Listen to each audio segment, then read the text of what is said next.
Thank you for joining us for the Woolford Close public consultation event.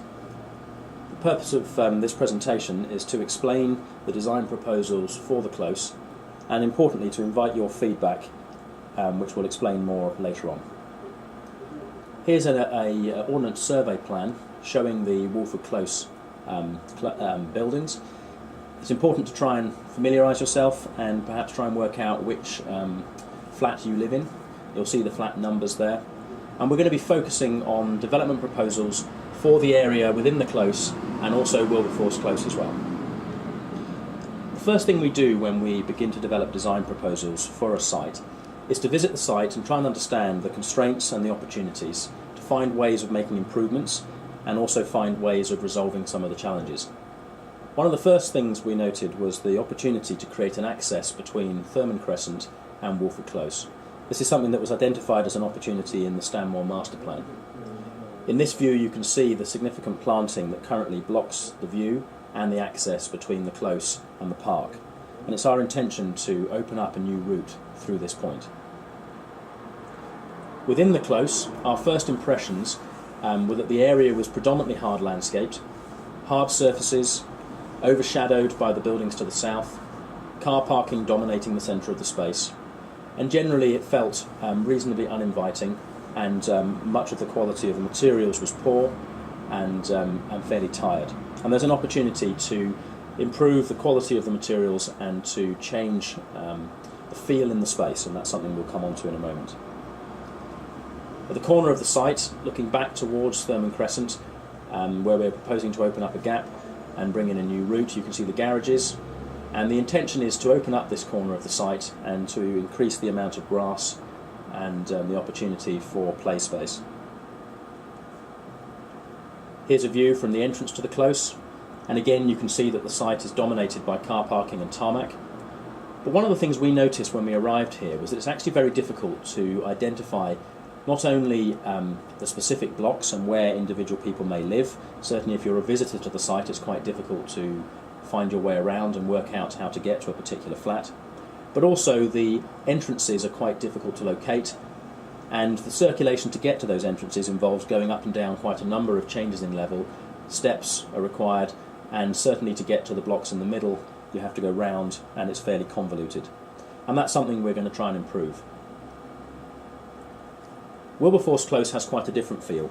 It's south facing, it looks out over the park, feels much more spacious, but one of the challenges for Wilberforce Close is that the garages are a long way from the entrances to the flats, and so the reality is that although there is quite an abundance of car parking in Wilberforce Close, most people seemingly are choosing to park in Woolford Close closer to the front doors to their properties, and we're going to try and make it easier for residents to use the parking opportunities and the garages on Wilberforce Close.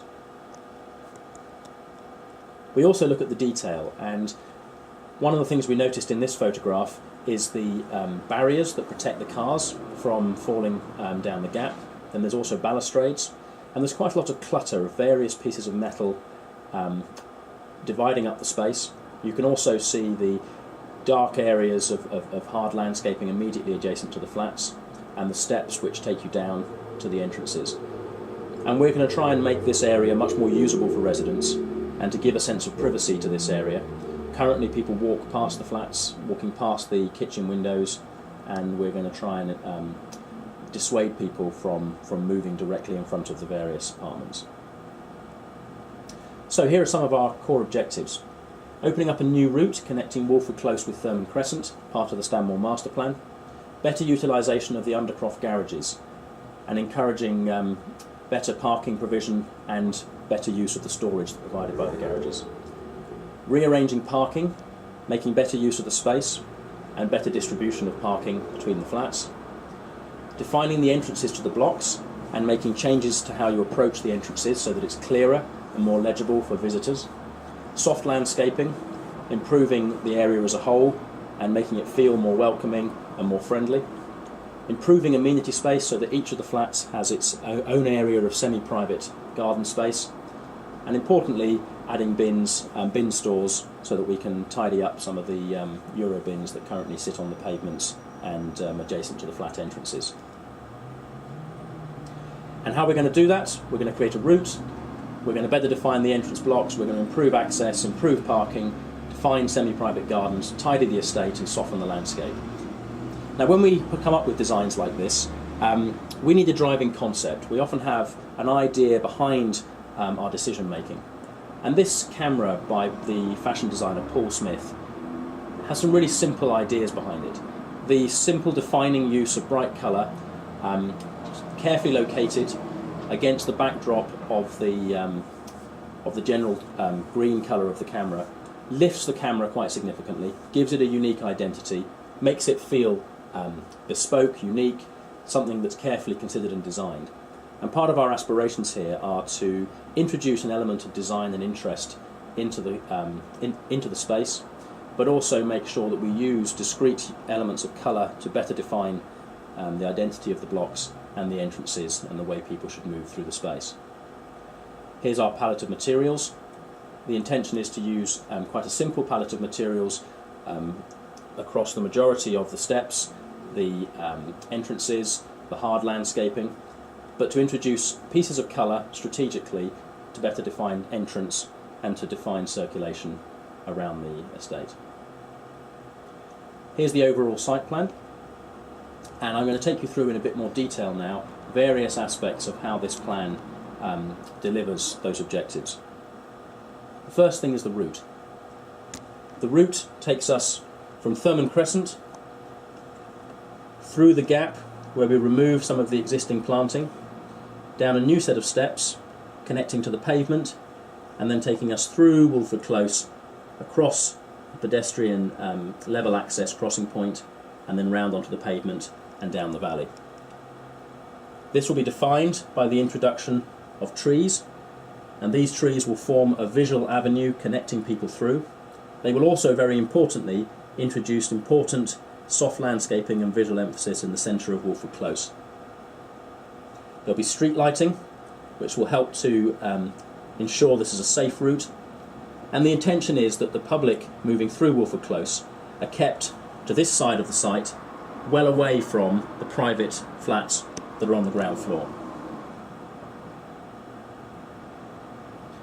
We're proposing to remove the garages in the corner of the site. This is part of opening up the new route through, but it's also, importantly, going to allow us to reinstate grass on the flat parts of the site. Much of the site surrounding Woolford Close is on a steep slope, and much of the amenity space surrounding the flats is steeply sloped and therefore difficult to use. And this will provide an opportunity for some much more usable flat areas of grass within the close and adjacent to the new steps. Something else we identified when we visited the site was that cars often find themselves parking on the pavement, half under the buildings and half on the pavement, blocking the route through. And where that is the case, we are proposing to move garage doors back, retaining an area of storage, but allowing cars to park entirely under the buildings. This will mean that vehicles aren't parking on the pavement and will ensure that the pavement remains free for pedestrian movement. We'll also be better defining parking spaces in front of the garages where vehicles are able to park entirely in front of the garage and off the pavement. And so each block of parking and garage will basically be storage and a parking space.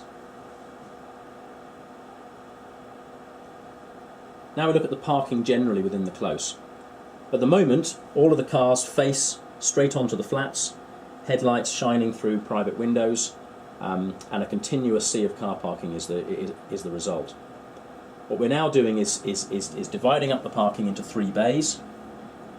These 3 bays then allow the movement to be orientated towards the entrances. So these 2 bays of parking direct people towards the front entrances of the flats. It also allows us to introduce soft landscaping into the space and to subdivide the space and to create a planting area for the 2 important trees, which I'll come back to in a moment.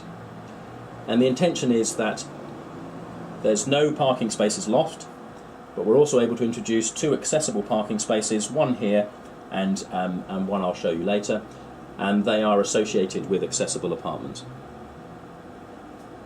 Importantly, we're also looking to create an opportunity for access from the south, from Wilberforce Close, to the flats in the middle.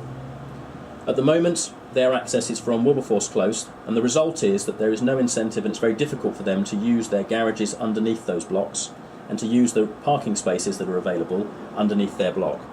By introducing entrances that take them from Wilberforce Close up to the first floor, it'll be much easier for them to use the parking spaces directly below their flats and make better utilisation of those areas of parking. One of the key aspects of the design is to make better use of the amenity space immediately adjacent to each of the blocks. The intention here is to create semi-private garden areas which are more explicitly for the use of the residents of each block, and we're looking to do that by, first of all, fully enclosing each amenity area, and that will stop people moving past the flats, moving through the area immediately adjacent to the blocks, and will stop people therefore moving through what should be private areas.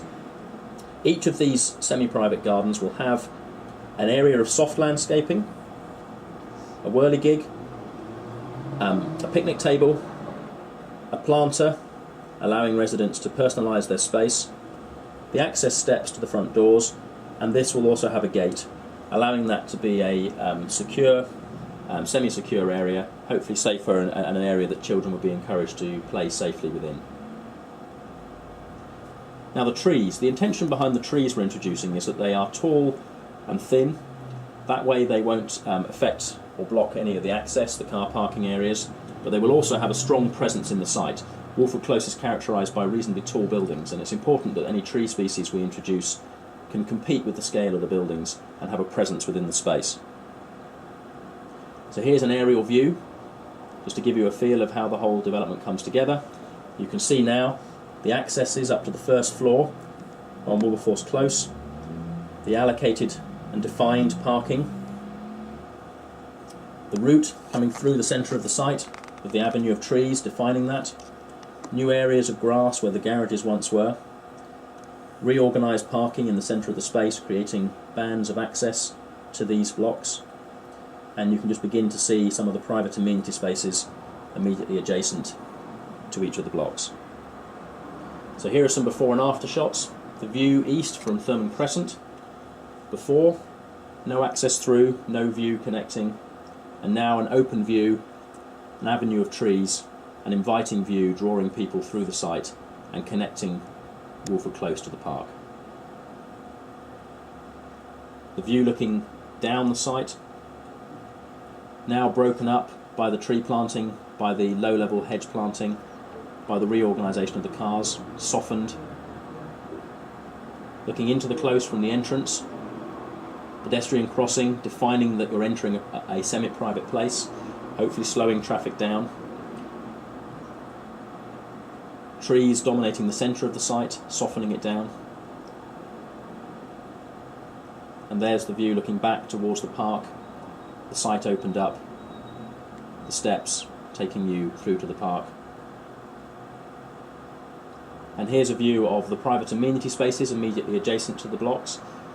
You can see play area, planter, the park bench there, and enclosure to give some element of privacy and separation between the private amenity areas and the car parking areas.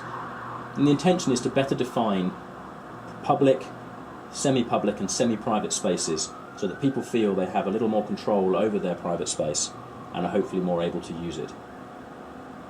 Then on Wilberforce Close, you can see now the steps up to the entrances here and here, allowing access from Wilberforce Close and encouraging residents in these blocks to use the parking spaces in Wilberforce Close. And you can also see the dedicated bin storage, discreetly locating the bins and tidying up the public realm. So there is the overall proposal. And there is the aerial view again, just to remind you. We'd very much welcome your feedback and comments. And if you'd like to send your feedback to Sarah Charlton at Winchester City Council, either by email on scharlton@winchester.gov.uk or by phone on 01962 848 175, and we'd be grateful if you could send your comments to us no later than the 10th of February 2014. Thank you.